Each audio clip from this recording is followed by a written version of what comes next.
Hello and welcome to I'm Your Biggest Fan, the podcast that chats to your favourite artists about their favourite artists. I'm your host Jazmin L'Amy in conjunction with the Noise Podcast Network and sponsored by Satanic Tico. Alternative solo artist Kid Bookie has been nominated for a Heavy Music Award for Best British Breakthrough Artist and a Mobo Award for Best Alternative Music Act. Has collaborated with a huge range of pop, rock, hip-hop, rap and alternative artists throughout his decade-long career, including his all-time hero and favourite band. Growing up in southeast London, he was exposed to a maelstrom of genres growing up, but the one that stuck with him most was heavy metal. And the band that solidified that interest and passion was none other than Des Moines' heavyweights, Slipknot. And in case you haven't noticed from this intro, I am very poorly, sniffly and congested this week, so please excuse my sniffles in this episode.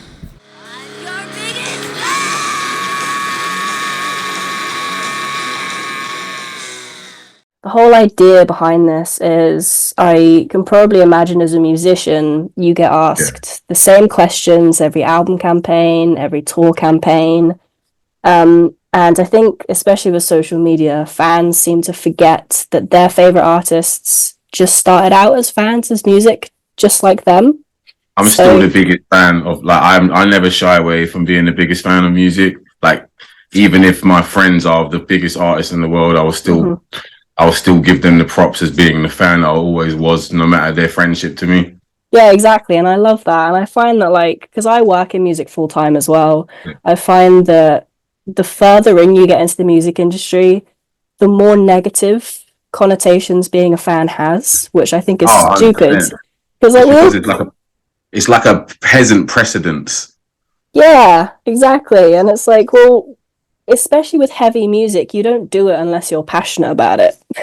100%. It's kind of in you. It's not really something you can try.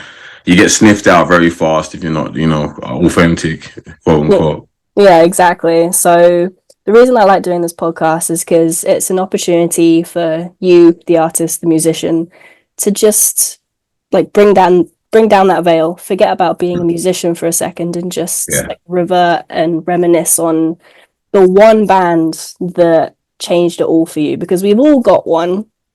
And this is quite apt as well, because I've just seen your Kerrang cover went out today, and you mention your favourite band in the interview. Yeah. So the band you want to talk about today is Slipknot. Yeah. And there's obviously one big major question first. Mm-hmm. And especially with you growing up, the environment you grew up in, plus your dad's music tastes, when was the first time you heard Slipknot? If I recall, it would have been on an ECW compilation wrestling thing that I downloaded from Kazaa when I was about 10 or 11. And it was Wait and Bleed. So, and that, I think that was probably the first song I had ever heard of theirs, but it was the most. But all I know is that every time I used to always watch that clip over and over again because I fucking loved the song. And also my dad, he had bought me this book, which was, I don't know what it was called, but it was just about the whole biography of them and clowns. I mean, the Basement of Clown and Ross Robinson and etc. So I was already akin to kind of these two things, especially being in year 6, being exposed to it, where I'm kind of formulating my music taste as an overall. So that was really heavy for me, because I always remember that it's been very ingrained in my skin, that shit has. Yeah, it's interesting there that you say you were quite young when you got into Slipknot, because, and I hate admitting this, but I'm going to anyway, my exes, when I was that young, they were into Slipknot as well, and I never got them. And it wasn't until 4 years ago in lockdown that Slipknot finally clicked for me. So I've been a very late bloomer to it. But I'm now finally seeing them at the end of this year, so that'll be cool. Oh yeah, I'll be there with waving my arms, probably at the side of the stage somewhere. So yeah, you mentioned that you got into them when you were 10. So, and it was from a compilation album. So what was it about Slipknot specifically that stood out against everything else you were listening to at the time? Probably like the ferocity and like the visceral nature of it that transcended the audio. You know, it was like, and it's funny because even like it's the way it sounded was like it wasn't like most like mixes. It was raw, very raucous, extremely cerebral, and more very like, oh shit, this is deep. And I think it hits your senses as well as hits you. And I think that's what good music does.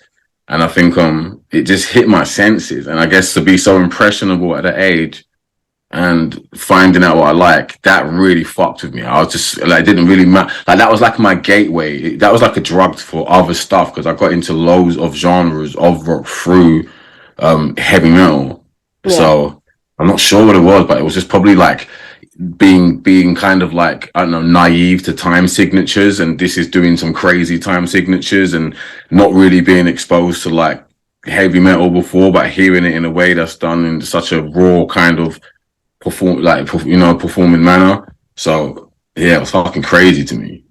Yeah, and what kind of stuff were you listening to before you discovered Slipknot? Like what came before them? It's usually, like parents' music tastes. It was my sister. Would have been my sister's stuff that she was banging out, and whatever my dad was, because my sister was putting like Stacey Orico's "Stuck on You" and Christina Aguilera Stripped album, and like, but these are the songs I was loving at the same time because I just was into it. And I still listened to, funny enough, I was like on the way to the gym. Where was I going today? So on the way to wherever I was going, I was listening to two Christina Aguilera bangers, Her and Save Me From Myself. They're absolutely incredible. But so I was kind of just into that. So like I was just heard what I did, but my sister got into rock music really early. Like she exposed me to like also like The Used, or maybe I did, but like she was definitely into Good Charlotte heavily. She there was like, it was the Kerrang was on rotation in my house, so she was very I can't describe, like, sorry, but yeah, sorry, what was the question? What else were you listening to before Slipknot? Oh yeah, yeah, so I don't know, yeah, that was my music taste hadn't really kind of formed a base level or layer yet. I was very just like whatever I'm kind of exposed to. So it would have been my dad's shit and my sister's shit. My mom wasn't really a musical, like she didn't really talk about music or show an interest in it. But my dad and my sister were really fucking like in it. Yeah, it's interesting there that you say that you got into Slipknot from a compilation album and it wasn't introduced to you by family or friends, because I find that what ends up becoming your own music taste after someone else's is like the first thing you discover by yourself. Like for me, it was Guns N' Roses. Oh, sick. Even though I got into them really late. Like I wasn't into, like I'd wait for November Rain to finish on Kerrang before, and I'd be like, oh, but obviously I got into that. Then I started to understand like the beauty of their shit. Yeah, I feel like we're very opposite. It took me so long to get into Slipknot, and you did get into Guns N' Roses. But I got lots of friends that love them too. Plus, you learn "Sweet Child of Mine" on guitar. Like the first thing you ever learn when you pick up a guitar is "Sweet Child of Mine." Anyway. Yeah, exactly. But yeah, it's interesting that of all these like chats and conversations I've had, like people's favorite band is always the one they discovered on their own, the one that they could call theirs, not someone else's. Yeah. So you also mentioned there that the first song you heard was Wait and Bleed. Again, okay, I find that like the first song you discover of a band will always remain one of your favorites because it's the one that holds the most nostalgia, the most like sentimental weight to it. So has that always remained one of your favorite songs, or have other ones? It has its place, but as my music like taste, not just taste, but my music understanding started to just kind of vary out. I started to like I started to understand more of the music being made. So I started, and especially understanding it before you start doing it, and you start to realize you really like harmonies and you really like these things and all of that, but the other album does all of that stuff, and you're starting to listen to that thing more, because I've got memories of like listening to Volume 3 on the way to, I was in Harry Potter, so I was in an extra in the fifth one, and I was listening to Volume 3 on the train all the way back and forth to when you get picked up before you go to Watford to the Harry Potter place. And so like when I started to kind of like understand when my taste started to, I guess, vary out, because I've started to get into System now. I'm into fucking My Chem, I'm into The Used, I'm into Yellow Card, I'm into fucking everything that's go kind of like at the time that's going on. You know, Papa Roach is on my shit now. You got fucking Getting Away with Murder. So you're starting to like really enjoy new shit. Like it's still at its place, but I just started to like enjoy, I wouldn't say better music, but I mean like better music from them. Like as they started to get better, I started to follow with what their nuances of getting better was. Yeah. You know? So you've mentioned in a few interviews over the years as well that you kind of deviated from your like original passion of rock and metal, based on like the environment you were in, and like moving more into rap and hip hop before coming full circle again. Yeah. So obviously you've had quite an eclectic upbringing in terms of the music you've been exposed to and the music that influences you. And at the moment, you've got 3 EPs and 2 albums. So how has your love of Slipknot influenced your own music writing from when you first started compared to now? It's weird because it's like, I don't know if you call it fake, poetic, like poetic, or I don't know, just the trajectory of the unknown that has a like linear value to your thinking. But, you know, before I started music, it was a safe haven to think. I always related to the music. It was visceral, it was raw, something that I was, like, I guess, bullied for listening to. You know, it was, so I've always had this connection of like power to it. Like, you know, I'm not going to stop listening to this because people make me feel weird. Even if I do change the surroundings of what I'm doing, this music's still going to follow me everywhere I go, no matter who understands it or not. And then getting into music, you know, making music that's not really I'm fond of the most, but then, you know, you start progressing more into music you go. And then I guess the massive turning point in my career where I did kind of say, fuck it, I'm actually just going to go straight ahead into what I love was Corey saying, yo, basically, let's do this shit. So it's like in 2 different ways. They were both kind of saving graces, because one of them was me being led blindly without knowing why. It was just a love for the music. And one of them is the person that I guess made that music kind of now, you know, in physical form, giving me a certain, you know, kind of guidance, because that is my big bro, you know, and I love him to pieces. Like, genuinely do. Like, he's one of my favorite people in the world. And I talk to him a lot. And I haven't really spoke to him recently. I know he's been going through a few things, and, you know, sometimes I don't want to bombard people. I love that guy to pieces, man, so much. And I wouldn't actually be on the phone to you probably if it wasn't for him. So to be able to make it about that, which is something I love, talk about the song that I love, and the catalyst being the reason why I'm here because of that, and then also probably being on the phone because of that, in a way, because that was most people's my big expose per se. It's kind of like I say, it's poetic in a way, because, you know, the thing that I loved the most was a catalyst for me to be put into an industry that I loved. Yeah, you mentioned there as well that like you've recently spoken to Corey Taylor as well, and you've got a track with him, a song with him, Stuck in My Ways. So how did you, because like it's not often people get to say they're best mates with, you know, one of their favorite musicians on the planet. So how did you and Corey cross paths? How did that come about? Again, this is so weird now when you think about it, but I was listening to Wait and Bleed on the train home from a job that I didn't like at the time when I was working, and I just tweeted, Wait and Bleed is as iconic as Chop Suey. And then after that, I tweeted Corey saying, we and you need to work with each other before we both die. And he just messaged me saying, hit me up. And then he said he's checked a few of my shit out, and it's really good. And then it was just kind of like, from there, it just kind of spiraled out. We started working together. I guess it was my big, you know, the biggest exposure of people really knowing who I was at that time. because, you know, I haven't really shown the area of rock that obviously I'm probably exposed to, that I even have that type of nuances. Well, you know, there's some of it in my music prior, but it's not heavy. It's not, you know, it's not as the forefront as it was. It was just more like I meddle and I dabble and I do this and I do that. So, you know, so once that happened, we did that song. And then we came back together again to do CMFT for his first album, which was for his debut solo album.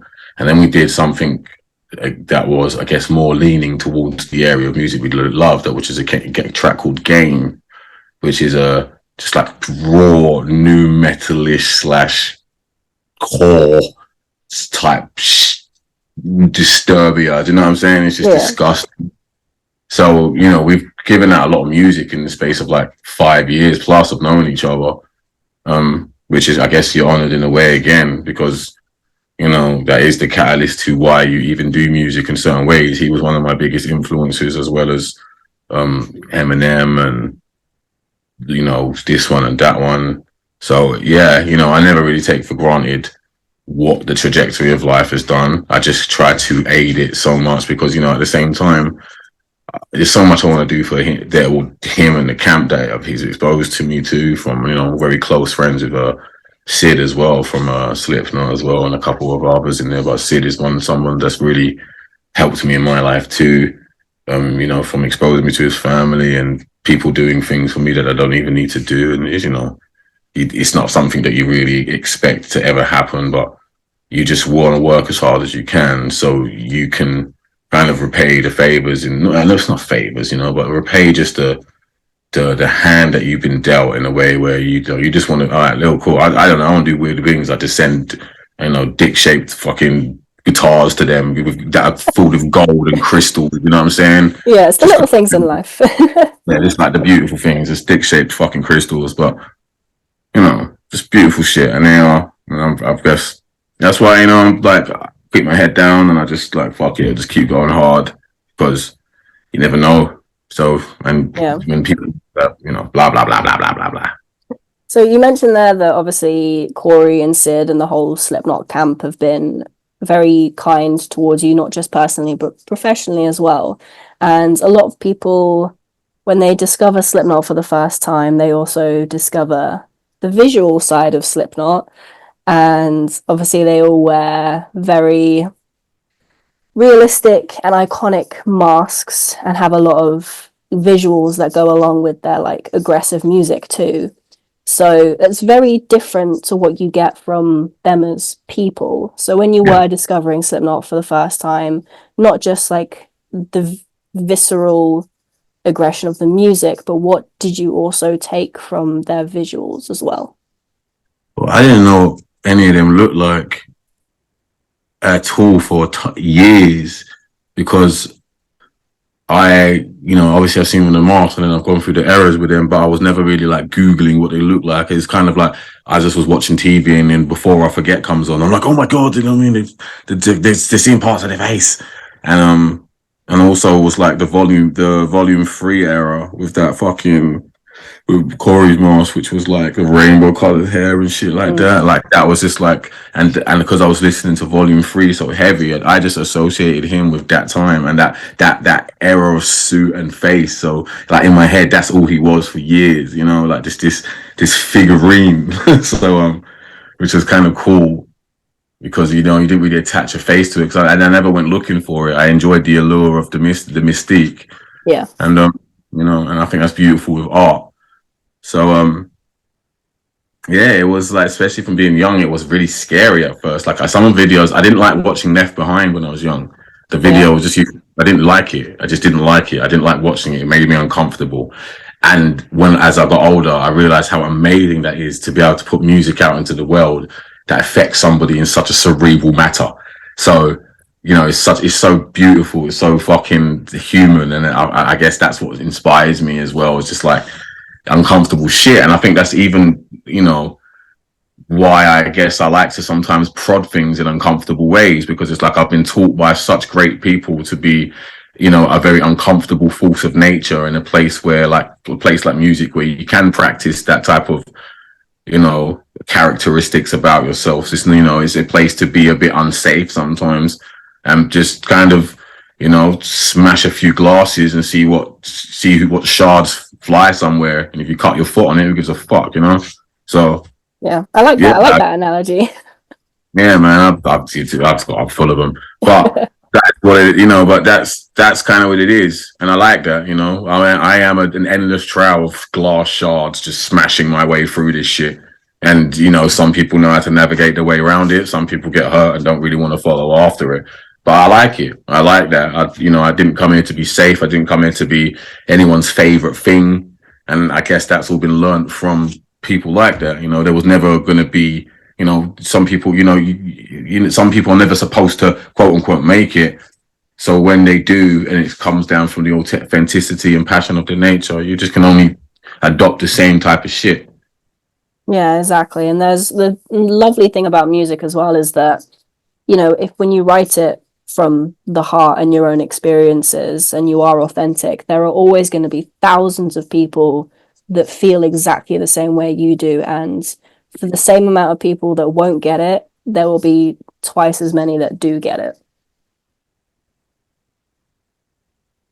You mentioned a little earlier that you listen to Volume 3 quite often. Of their 7 studio albums, how would you rank them? Volume 3 has a special place in my heart because I feel like it formulated a lot of my music tastes. Big choruses, massive riffs, amazing intense verses, and just a theatrical overall disenfranchised fucking way of making music was structureless. It's got structure, but it's almost blind to it. It can go anywhere, and I do enjoy shit like that. And so I guess that was a really big place that I kind of put a lot of shit into my palette with. So I put that as number 1. I really do. And then I think I put Self-Titled second, because I don't think there's ever been another album that's been made that way again, or will until it has, with such a concoction of it was just like made at the right moment in the zeitgeist. Like if it was done the day before or the day after, it just might not have hit. But whatever day it was supposed to be done. And even Corey said to me that they even recorded that shit like a punk album. It was like they did like 7 songs in one day. So it was just like churning out. So it was recorded in a way where it was like a live format and almost just put into like MP3 kind of shit. So, and I think that's an insane way of recording something because you can hear it. It's like, it's not by the grid. It's like, it's not flawless, which makes it so amazing, and it's imperfect. And I think the music's like a beautiful collision of stuff. So it's like the perfect execution of that word. So there's something in that. And then third, it's kind of crazy because it starts from there. They all start to blur into one great album for me. So it's really hard to start ranking. But it would probably be Iowa third. Then 4th would be We Are Not Your Kind. Okay. Then 5th would probably be The Grey Chapter for me. Then 6th would be All Hope Is Gone. And what's the last one they've done? Oh, yeah, then the last one would be the last one. The end so far. Yeah, that's the end. That's the last one for me. It's really interesting that you've put like what would arguably be their most like mainstream and breakthrough album 6th. Why is that? Is that All Hope Is Gone? Yeah. I think it's just like errors. Like I only recently, probably in the last couple of years, got into that album where I've always enjoyed the singles. I thought Snuff is incredible. I thought Sulphur is incredible. And I've recently got into it, like there's sort of like Butcher's Hook, Vendetta, Gematria, the Killer. There's so many great songs in there. But it's like it's not I don't know, like it's just not a reflection of my time with it. I didn't spend enough time, didn't fall in love with that. I haven't fell in love with that album at all. Like it's just not an album that I gravitate to but I love it. It's got great songs, but it's like, it's not an out. Like, I don't look at the cover and I get this feeling. I don't like, I go through the songs and I let it run sometimes, but it's not something, I don't know. That album's never just been like my thing. But but when I look at Volume 3, I look at the videos that come with it. Like the time that I was in it, it was like, it was nothing better than that. Like you know what I mean? I'm taping that shit. Like I am the biggest fucking fan of that shit. Like I have been, like I get Facebook memories of like 10 years ago saying sitting down, getting drunk, playing People Equal Shit. Don't want to change. You know what I mean? Like, and so I see stuff like that. And I'm like, I see stuff like that and I'm like, okay, that's fucking, it is dope. And you also sometimes get into this weird place where, everyone knows that I have a great relationship with Corey and, members of Slipknot, etc. And then it goes beyond being this, this exciting, monumental moment in the musical history. And they are your peers. And you sometimes do get wary of like, because every time I talk about something, sometimes it's just like a head, well, it's like, oh, Kid Bookie and Corey Taylor. And you do get wary of trying to see that you are, your peers sometimes can alter the trajectory of where you're going because of how big their stature is. So you get wary of that when you go up. And, I know what it's like for some people, you're just wary of anything. And, and I trust them and love them so much. I wouldn't ever want to kind of feel like I pull on that string. And so you sometimes do, I guess, like there is these weird lines and territories you start crossing into when it does become personal, when you start to know family, it goes, it's just, so, and it starts, the curtain is pulled in a sense where it's like, you're not just looking out from the outside and just speaking of the spectacle that is, they're actually caring human beings and with houses that you're invited to, do you know what I mean? You know what I mean? And like, and fucking, occasions that you like to share. So, I'm just like I'm just so emboldened and proud of their history that it's kind of weird and beautiful to be an extension of something within that house. Yeah, because I'm a generation that grew up on it and I want to push it to its highest fucking ceiling that you can. Yeah. So if you were having to direct someone listening to Slipknot for the first time, the next generation, as it were, what 3 tracks would you choose that encapsulates them perfectly? Oh, for sure. Because they're so eclectic, I would have to give it in a sense of like extremity first. So I would play something like Vermilion Part 2 because I know the average listener would enjoy such a beautiful, segment of just music. It's just beautiful and glorious. Then I would play something so gutturally disgusting like Disaster Piece to show how brutal music can be in a concentrated form, Mm-hmm.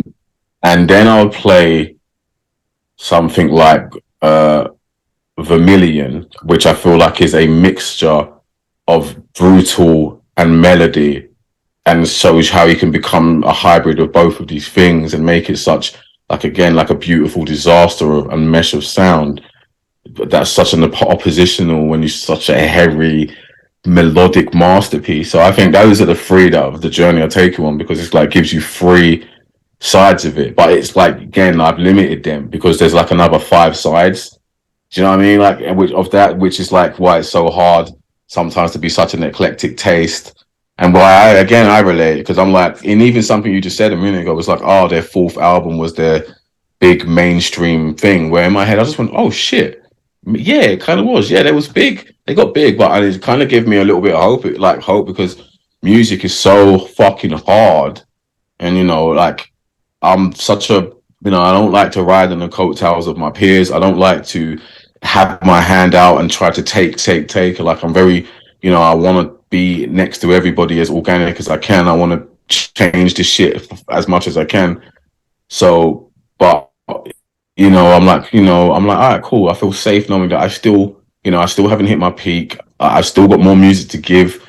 And I know that I've still got time to like make great music that can, I guess, alter again the trajectory of where I'm gone again, which is kind of nice to hear. Yeah, their breakthrough album was their 4th. I'm like, 4th, okay. Let me give another 3 more and see what the fuck I do from there. The cool thing about music as well is like it's so subjective. Like I said earlier, like one person won't like something, but then another person will. And then like even some of the biggest bands in the world, their most hated songs personally are their biggest songs.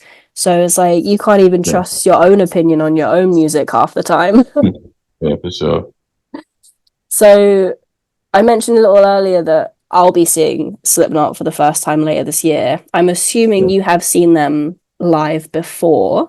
Correct me if I'm yeah. wrong. What was it like? How many times have you seen them? I've seen them twice. One of them was Corey brought me to the O2 in 2019 or 2020. Can't remember which one. And it was my first time seeing them there. Then I saw them at Download. So I've seen them in like a festival setting and in a intimate setting. Um, even though the O2 is 20,000 plus people. But and yeah, it's just it's an experience, man, because it's such a great fluidity of music that it's just like it's an experience. If you want to see 9 individuals exhibiting raw power and this, the visceral beauty and nature of music, and they're gonna fucking love that shit. And what was it like, not just seeing them the first time, but seeing them the first time having been, like invited by the band themselves? Like, how would that feel, like, as a 10-year-old getting into them and then finally seeing them live? Uh, Crazy because I've got also weird attachments to sometimes acknowledging that things are happening. I don't know if it's what keeps me humble. I don't know if it's maybe because I have a weird thing of like trying not to oversell myself to so people don't think I'm this or that. I don't know, weird concoction of things, but it felt natural because I knew that it's a place I wanted to be. It Mm-hmm. felt good because the people that I'm there with want me to be there, and inspiring because I finally felt like, wow, I'm watching my family kill something, and this is inspiring me. And then now, I want to be part of the bearer of that torch that gets to kind of do the same shit 20 years later.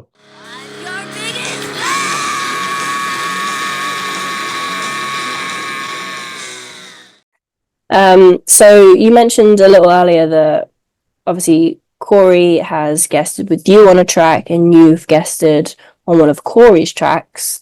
So when you guys have been collaborating on music together, is there a difference between when he's on your music and when you're on his?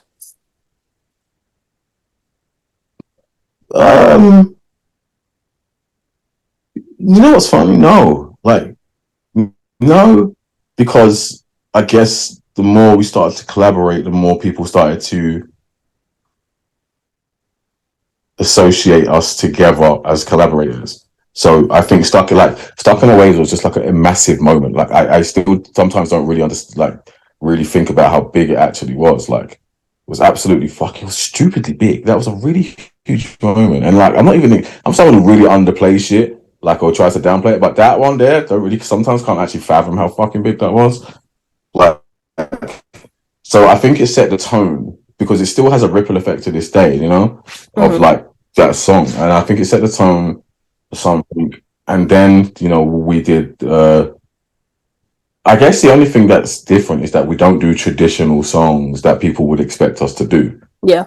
which I guess is maybe like a gift and a curse of it because it's like you're waiting to hear something maybe you expect, but maybe the best thing about it is that we don't actually give you that. Obviously, we have done it on game and on in a way other songs, little sprinkles of what we do here and there.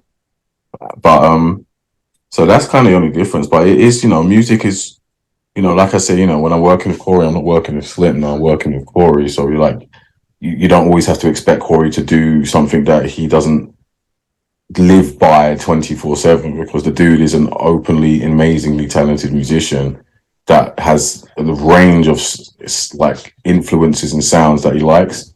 So yeah, so yeah, he's yeah, it's like seeing with Sid. Like I've got Sid rapping on my fucking album, but he's not really a rapper per se. So Yeah. I like to bring them out of, or bring anyone that I work with into a realm of comfort or out of comfort per se, just to challenge the music quota.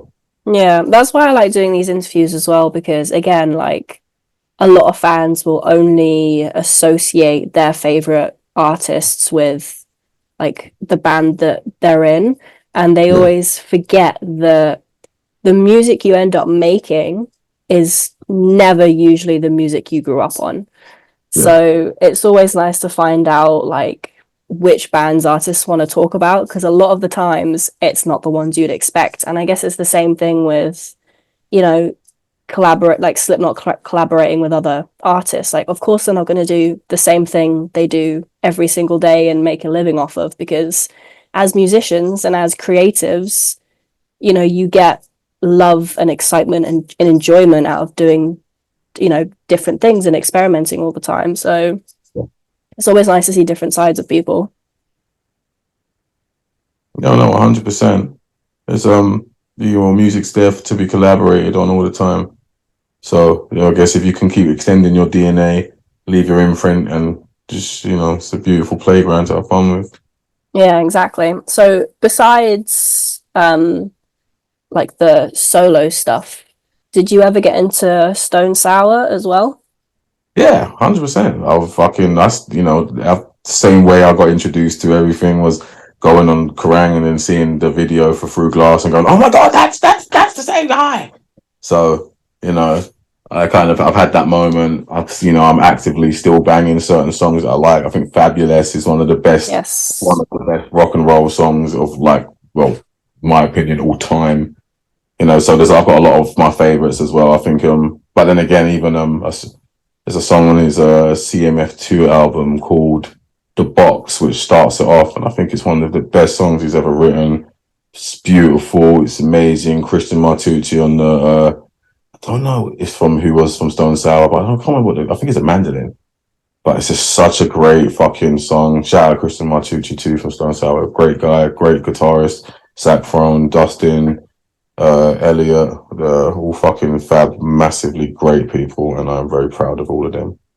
Oh, okay. Alicia Taylor, too, Griffin Taylor from fucking Vended, Cole, Jeremiah, fucking Simon, fucking Grod, like just the whole board of beautiful people. I love them to pieces. Kira Kawakami, fucking Michelle from, well, she was a Roadrunner, but now she does Costa Nava. Oh yeah, Michelle Kerr, I know her. She's fucking amazing. I love her to pieces. So yeah, man, the family extends crazy far, and I love them all.